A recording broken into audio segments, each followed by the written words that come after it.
उत्तर प्रदेश के बस्ती जिले के एक छोटे से गांव सिद्धनाथपुर में विवेक नाम का लड़का अपने माता पिता के साथ मिट्टी के घर में रहता था। उसके पिता रामचरण एक किसान थे, जिनके पास मुश्किल से 2 बीघा जमीन थी। माँ गायत्री देवी घर में सिलाई का काम करके थोड़ा बहुत पैसा कमा लेती थी। गरीबी उनके जीवन का हिस्सा थी, लेकिन सपने हमेशा बड़े थे। विवेक बचपन से ही जिज्ञासु स्वभाव का था। जब बाकी बच्चे पतंग उड़ाते, वह अपने पुराने रेडियो को खोलकर उसके पाठ समझने में लगा रहता।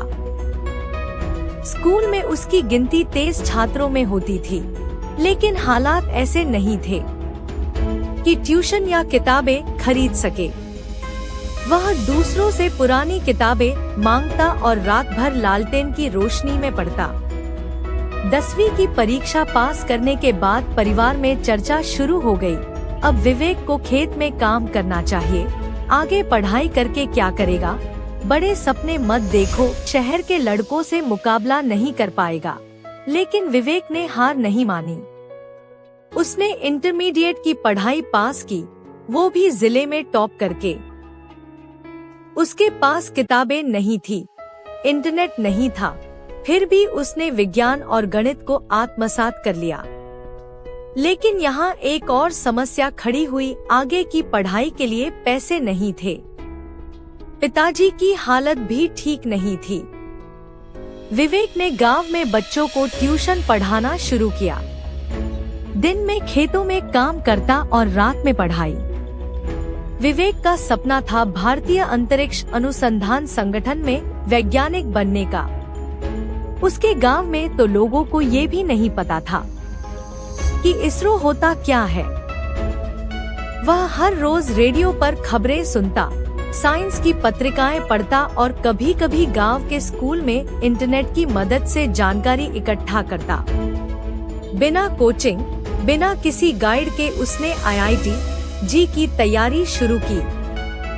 पहली बार वह परीक्षा में फेल हो गया। यह उसके जीवन का सबसे बड़ा झटका था। लोग हंसने लगे, कहा था ना, इन सब का कोई मतलब नहीं है। पर माँ ने उसके सिर पर हाथ रखा और कहा, बेटा, संघर्ष करने वाले कभी हार नहीं मानते। ये असफलता नहीं, तैयारी का हिस्सा है। अगले 1 साल तक विवेक ने पूरी लगन से तैयारी की। उसने अपने मोबाइल में एक टॉपिक की रिकॉर्डिंग बनाकर खुद को पढ़ाया। टॉपर के इंटरव्यू YouTube से सुनता और उनकी रणनीति अपनाता। दूसरी बार जब वह परीक्षा में बैठा तो उसकी आंखों में आत्मविश्वास था। परिणाम आया, उसका चयन हो गया। उसे IIT कानपुर में दाखिला मिला। जब वो गांव छोड़ रहा था, तब पिताजी की आंखों में आंसू थे। माँ ने चुपचाप 1 रुपए का सिक्का उसके हाथ में दिया। याद रखना बेटा, ये संघर्ष की नींव है, इसे कभी खो मत देना। IIT पहुँचते ही विवेक को एक नई दुनिया मिली। बड़े बड़े लैपटॉप, अंग्रेजी बोलने वाले छात्र, आधुनिक सोच, हाईटेक लैब्स। शुरुआत में उसे बहुत मुश्किलें आई। उसे लगता कि वह यहाँ का नहीं है, लेकिन उसने हार नहीं मानी। हर दिन वह अंग्रेजी सीखता, देर रात तक लाइब्रेरी में पढ़ता और क्लास के बाद प्रोफेसर से सवाल करता। धीरे धीरे उसकी पकड़ मजबूत होती गई। चौथे साल में उसने एक खास प्रोजेक्ट पर काम शुरू किया, कम लागत में सैटेलाइट कंपोनेंट बनाना। यह प्रोजेक्ट बाद में इसरो की नजर में आया और उसे इंटरव्यू के लिए बुलाया गया। इसरो के इंटरव्यू में जब विवेक से पूछा गया, तुम्हें क्यों लगता है कि तुम यहाँ काम कर सकते हो, उसने जवाब दिया, क्योंकि मैंने जिंदगी को इतने करीब से देखा है कि मुझे पता है रिसर्च सिर्फ मशीन से नहीं, जुनून से होती है। कुछ महीनों बाद उसे इसरो में सहायक वैज्ञानिक के पद पर नियुक्त किया गया।